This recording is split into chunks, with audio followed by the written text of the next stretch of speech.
اپنے بیوی اور بچوں اور ان کی حفاظت کے لیے کچھ مجاہدین کو پیچھے چھوڑانا بھی اسی دھوکے کا ایک حصہ تھا۔ رومی پیچھے کو بھاگے تو یہی مجاہدین جو عورتوں اور بچوں کے ساتھ تھے رومیوں پر ٹوٹ پڑے۔ پھر انہوں نے رومیوں کی پسپائی کا راستہ روک لیا۔ ایک اور سالار معاذ بن جبل رضی اللہ عنہ خالد رضی اللہ عنہ کی پہلے سے دی ہوئی ہدایات کے مطابق 500 سوار ساتھ لے کر حمص کے راستے میں آ گئے تاکہ کوئی رومی شہر کی طرف نہ آ سکے۔ رومی اتنی جلدی بھاگنے والے نہیں تھے، لیکن وہ مجاہدین کے پھندے میں آ گئے تھے۔ وہ تازہ دم تھے، کچھ اپنی روایات کے مطابق اور کچھ اپنی جانیں بچانے کے لیے وہ بے جگری سے لڑ رہے تھے۔ خالد رضی اللہ عنہ ان کے سالار حربیس کو ڈھونڈ رہے تھے۔ ان کی تلوار سے خون ٹپک رہا تھا، ان کے راستے میں جو آتا تھا کٹ جاتا تھا۔ آخر وہ انہیں نظر آ گیا۔ میں ہوں ابن الولید، خالد رضی اللہ عنہ نے للکار کر کہا۔ فارسیوں کا قاتل ابن الولید، رومیوں کا قاتل ابن الولید۔ حربیس نامی گرامی جنگجو تھا۔ وہ خالد رضی اللہ عنہ کے مقابلے کے لیے بڑھا لیکن گھوڑے سے اتر آیا۔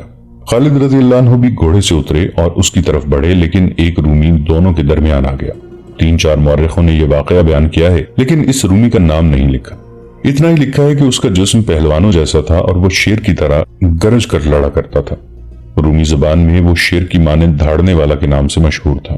تاریخوں میں یہ واقعہ اس طرح آیا ہے کہ یہ رومی اپنے سالار حربیس کو پیچھے ہٹا کر خالد رضی اللہ عنہ کے مقابلے میں آیا۔ 2-3 پینترے دونوں نے بدلے اور خالد رضی اللہ عنہ نے تلوار کا وار کیا۔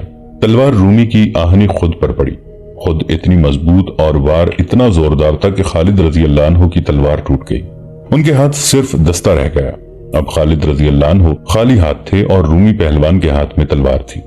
خالد رضی اللہ عنہ اپنے محافظوں کی طرف جانے کی کوشش کرتے تھے کہ ان سے تلوار لے لیں، مگر رومی درندوں کی طرح غراتا، دھاڑتا اور خالد رضی اللہ عنہ کے آگے ہو جاتا تھا کہ وہ دوسری تلوار نہ لے سکیں۔ ایک محافظ نے خالد رضی اللہ عنہ کی طرف تلوار پھینکی، لیکن خالد رضی اللہ عنہ سے پہلے رومی تلوار تک پہنچ گیا اور تلوار پرے پھینک دی۔ خالد رضی اللہ عنہ کا بچنا ممکن نظر نہیں آتا تھا۔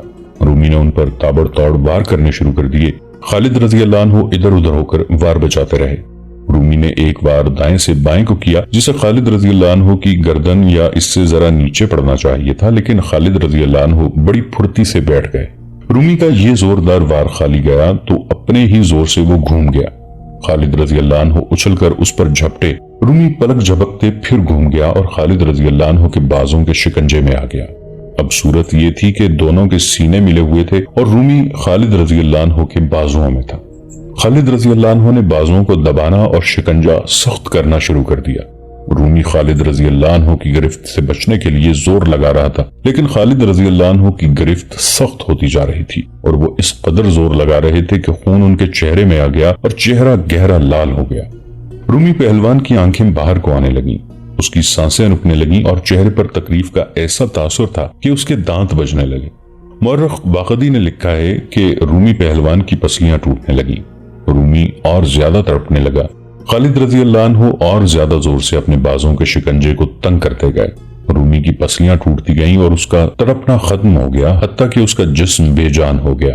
خالد رضی اللہ عنہ نے اسے چھوڑا تو وہ گر پڑا، وہ مر چکا تھا۔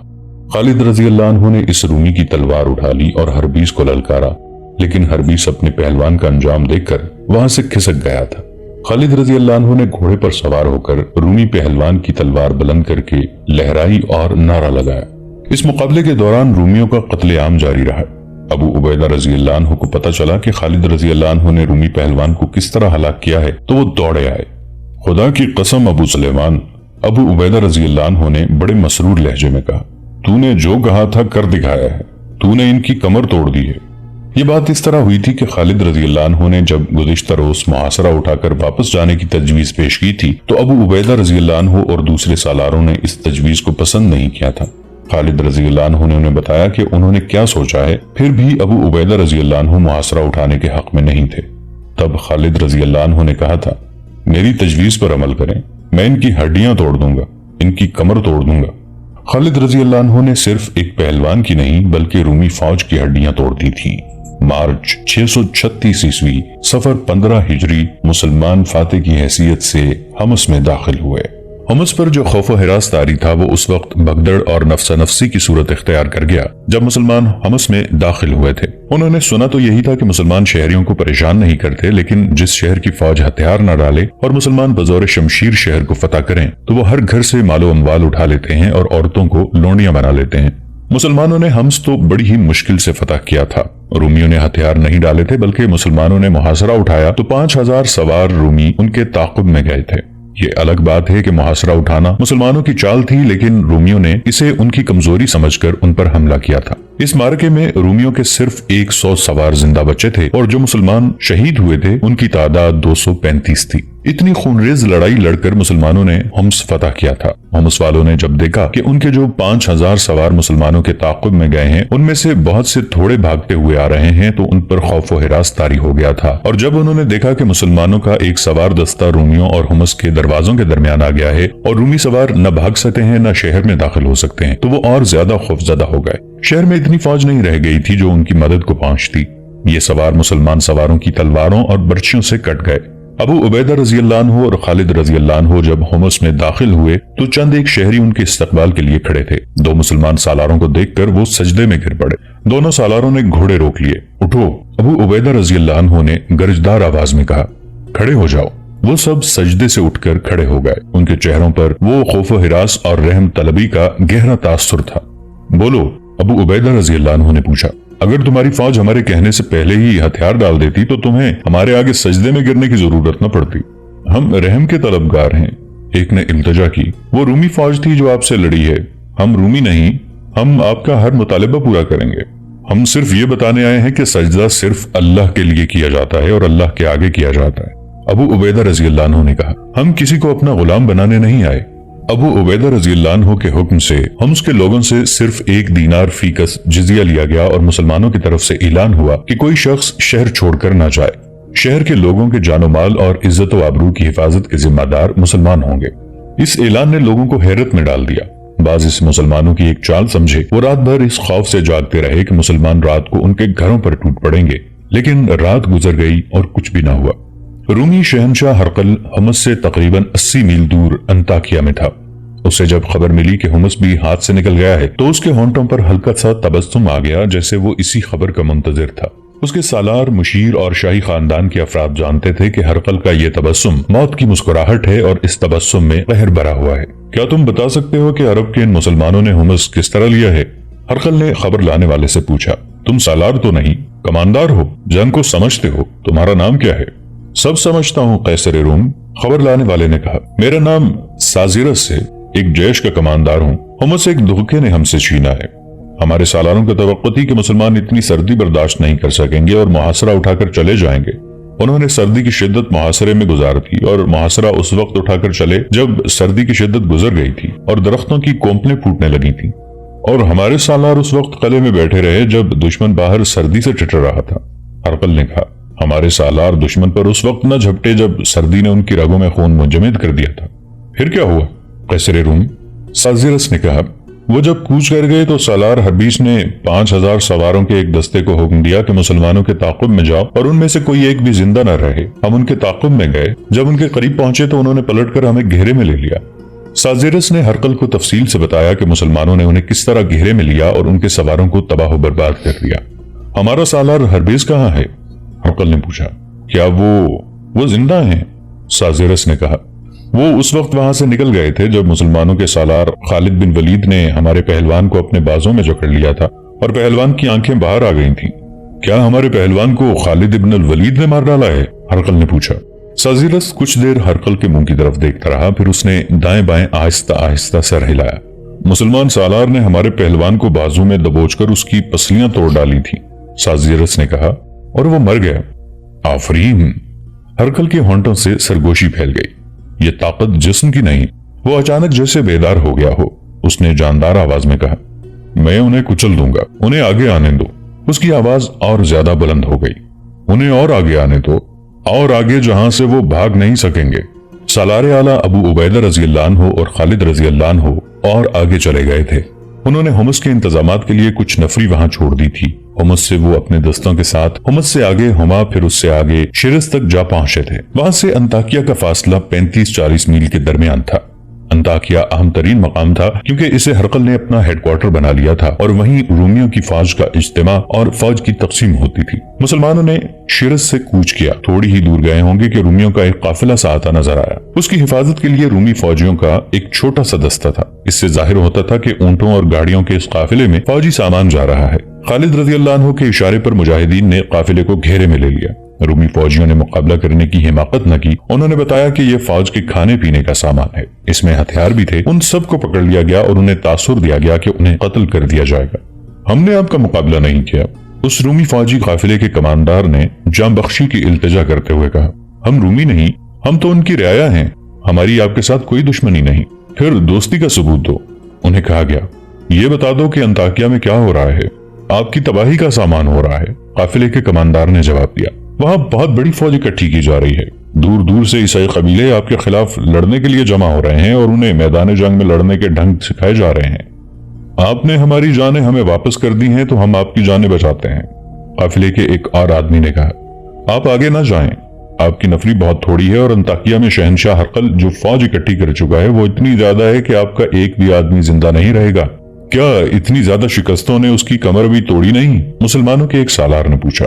ہم اتنے بڑے لوگ نہیں کہ شہنشاہ تک رسائی حاصل کر سکیں، رومیوں کے کمانڈار نے کہا۔ ہم اس کے ساتھ بات کرنے کی ضرورت نہیں کر سکتے، لیکن اپنے سالاروں سے جو پتہ چلا ہے وہ آپ کو بتاتے ہیں۔ ہرقل کی کمر اتنی کمزور نہیں کہ چند ایک شکستوں سے ٹوٹ جائے گی۔ اس نے اپنا دماغ اپنے ہاتھ میں رکھا ہوا ہے۔ اسے فتح حاصل ہوتی ہے تو وہ اپنے اوپر اس کا نشہ طاری نہیں کیا کرتا اور شکست سے وہ مایوس نہیں ہوا کرتا۔ وہ جو حسین ترین اور نوجوان لڑکیوں اور شراب کا رسیا ہے، اب شراب تو پیتا ہوگا لیکن اپنی پسندیدہ لڑکیوں کو بھی اپنے سامنے نہیں آنے دیتا۔ وہ تو راتوں کو شاید سوتا بھی نہیں ہوگا۔ دوسرے نے کہا، اس پر ایک جنون سوار ہے، فوج اکٹھی کرو۔ اس کے آدمی بستی بستی جا کر لوگوں سے کہہ رہے ہیں کہ مسلمان طوفانوں کی طرح آ رہے ہیں اور وہ تمہارے مذہب کو اور تمہاری عورتوں کو اپنے ساتھ اڑا لے جائیں گے۔ لوگ قبیلہ در قبیلہ مذہب کے نام پر اور اپنی عورتوں کو مسلمانوں سے بچانے کی خاطر انطاکیہ میں آ رہے ہیں۔ آپ نے آگے جانا ہے تو زیادہ فوج لے کر آئیں ورنہ رک جائیں۔ اب شہنشاہ ہرقل زیادہ وقت نئی فوج کی تنظیم اور تربیت میں گزارتا ہے اور کہتا ہے کہ مسلمانوں کو آگے آنے دو، انہیں اور آگے آنے دو۔ اور اس نے یہ بھی کہا ہے، ایک اور بولا، اب اپنی فوج کی ہر پسپائی میرے دل کو مضبوط کرتی ہے۔ میری فوج کی ہر پسپائی عرب کے ان مسلمانوں کو میرے جال میں لا رہی ہے۔ اس قافلے سے جو صورتحال ابو عبیدہ اور خالد رضی اللہ عنہ کو معلوم ہوئی وہ غلط نہیں تھی۔ جیسا کہ ہم پہلے بھی بتا چکے ہیں کہ ہرقل روایتی شہنشاہ نہیں تھا، وہ اپنے وقت کا فن حرب و ضرب کا ماہر جنگجو تھا اور وہ میدان جنگ کا شاطر جرنیل تھا۔ ابو عبیدہ رضی اللہ عنہ اور خالد رضی اللہ عنہ کو ان اطلاعات نے جو انہیں قافلے سے ملی وہیں رکنے پر مجبور کر دیا۔ خدا کی قسم امین الامت، خالد رضی اللہ عنہ نے ابو عبیدہ رضی اللہ عنہ سے کہا، ہم یہاں بیٹھے نہیں رہیں گے اور ہم ہرقل کو اتنی مہلت نہیں دیں گے کہ وہ اپنی تیاریاں مکمل کر لے۔ آج رات تک اپنے کسی آدمی کو آ جانا چاہیے۔ ابو عبیدہ رضی اللہ عنہ نے کہا، ابو سلیمان، جب تک آگے کی مصدقہ صورتحال معلوم نہیں ہوتی ہم آگے نہیں جائیں گے۔ اپنے کسی آدمی سے مراد وہ جاسوس تھے جو انطاکیہ تک پہنچے ہوئے تھے۔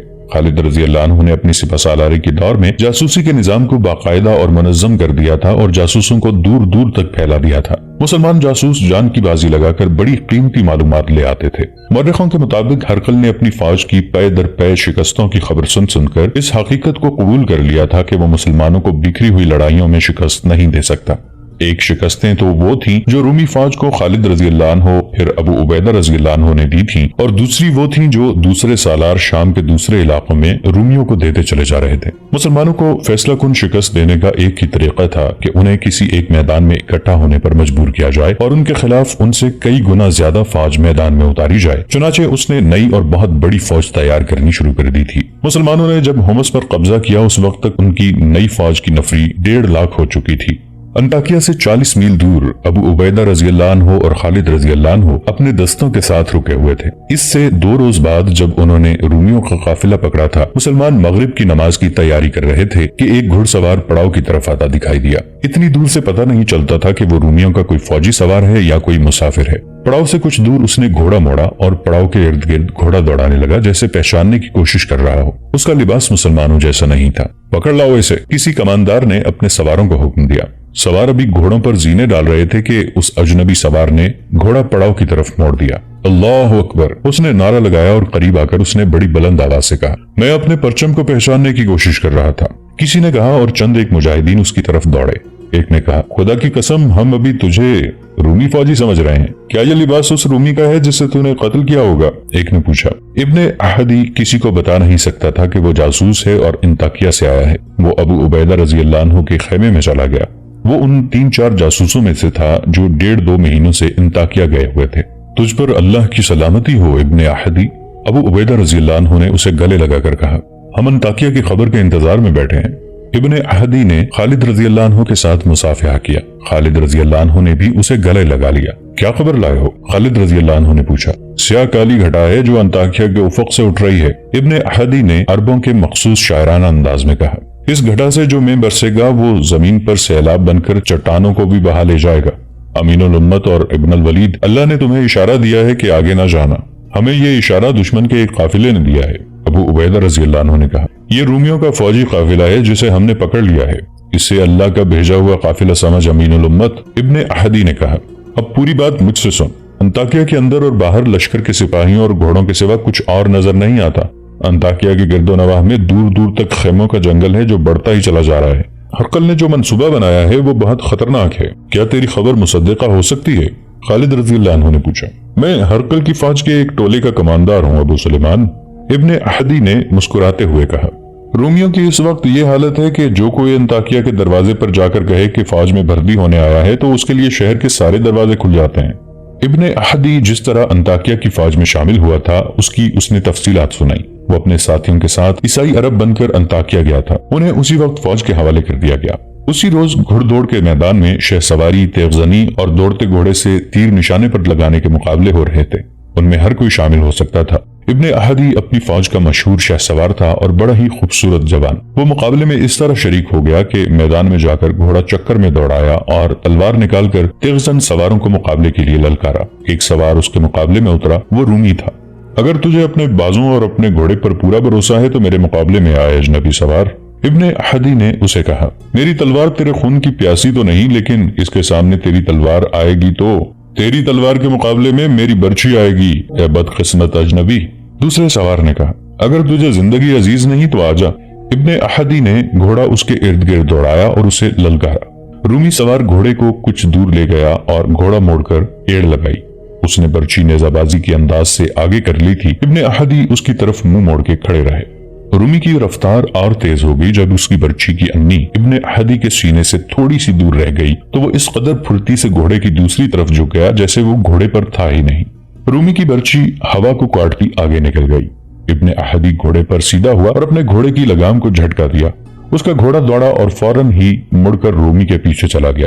رومی اپنا گھوڑا موڑ رہا تھا کہ ابن احدی اس تک جا پہنچا اور تلوار سے اس کی برچھی توڑ دی۔ رومی نے گھوڑا موڑ کر تلوار نکال لی، لیکن وہ ابن احدی پر صرف ایک وار کر سکا جو ابن احدی نے بچا لیا اور فوراً ہی اس مسلمان شہ سوار کی تلوار رومی سوار کے پہلو میں اتر گئی۔ وہ اس پہلو کی طرف لڑک گیا۔ اسے گرتا دیکھ کر ایک رومی سوار ابن احدی کے مقابلے میں آیا۔ وہ آتا نظر آیا اور تماشائیوں نے اسے گھوڑے سے گرتے دیکھا۔ ایک اور سوار میدان میں آیا۔ رک جاؤ، ہرقل کی گرجدار آواز سنائی دی، ادھر آ شہ سوار۔ ابن احدی نے گھوڑا ہرقل کے سامنے جا روکا۔ ہرقل اونچی جگہ بیٹھا ہوا تھا۔ کیا تجھے بتایا نہیں گیا کہ یہ مقابلے ہیں، لڑائی نہیں؟ ہرقل نے کہا، تم ان دونوں کو زخمی کر سکتے تھے، جان سے نہیں مارنا تھا، پھر بھی ہم تمہاری قدر کرتے ہیں۔ کہاں سے آیا ہے تو؟ مت پوچھ شہنشاہ کہاں سے آیا ہوں۔ ابن احدی نے کہا، یہ میرے دشمن نہیں تھے، لیکن میرے ہاتھ میں جب تلوار ہوتی ہے اور جب کوئی مجھے مقابلے کے لیے للکارتا ہے تو مجھے یقین ہو جاتا ہے کہ یہ شخص مسلمان ہے۔ میں جب اسے قتل کر چکتا ہوں تو مجھے یہ دیکھ کر بہت افسوس ہوتا ہے کہ یہ مسلمان نہیں تھا۔ میرا دماغ میرے قابو میں نہیں رہتا۔ میں عیسائی عرب ہوں شہنشاہ، بہت دور سے آیا ہوں۔ کیا تیرے دل میں مسلمانوں کی اتنی دشمنی ہے کہ تو اندھا ہو جاتا ہے؟ ہرقل نے پوچھا۔ اس سے بھی زیادہ جتنی شہنشاہ سمجھے ہیں، ابن احدی نے کہا۔ کیا شہنشاہ مجھے آگے نہیں بھیجیں گے؟ میں مسلمانوں سے لڑنے آیا ہوں۔ ہم تجھے آگے بھیجیں گے، ہرقل نے کہا۔ تو نے 2 شیروں کو مارا ہے اور تو معمولی سے خاندان کا فرد نہیں لگتا۔ امین الامت، ابن احدی نے ابو عبیدہ اور خالد رضی اللہ عنہم سے کہا، میرا خیال تھا کہ وہ مجھے سپاہی کی حیثیت میں فوج میں رکھ لیں گے، لیکن انہوں نے مجھے 100 سپاہیوں کا کماندار بنا دیا۔ اس طرح میری رسائی سالاروں تک ہو گئی۔ میرے دوسرے ساتھی بھی کسی نہ کسی ایسی جگہ پہنچ گئے ہیں جہاں سے انہیں قیمتی خبریں مل سکتی ہیں۔ ہم سب عیسائی عرب بنے رہے اور آپس میں ملتے رہے۔ کچھ باتیں مجھے انہوں نے بتائی ہیں، باقی حالات میں نے خود دیکھے ہیں۔ خمس پر اپنے دستوں کے قبضے کی اطلاع انطاکیہ پہنچی تو میرے ساتھی مجھے ملے۔